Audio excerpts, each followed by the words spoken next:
সকলোকে নমস্কাৰ। আজি মই বনাম বিলাহীৰ খাৰ। তো বিলাহী কাটি ৰাখিছোঁ, জলকীয়া, আদা আৰু পিঁয়াজৰ পাত। তো কেৰাহীত মই দি দিলোঁ কটা বিলাহী আৰু দিলোঁ জলকীয়া, আদা আৰু অলপ পিঁয়াজৰ পাতো দিলোঁ। গোটেই দিয়াৰ পিছত অলপ লাৰি কিনে দিলোঁ খাৰ, মানে ঘৰত বনোৱা ক'লা খাৰ, আৰু দিলোঁ নিমখ। মানে ঘৰত বনোৱা খাৰ হ'লে অলপ ভাল হয়।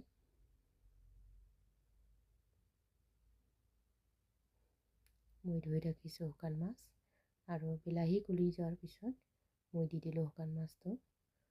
শুকান মাছ দিয়াৰ পিছত অলপ লাৰি কিনে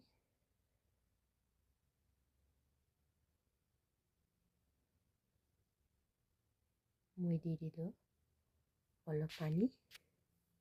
তো হৈ গ'ল মোৰ বিলাহীৰ খাৰ।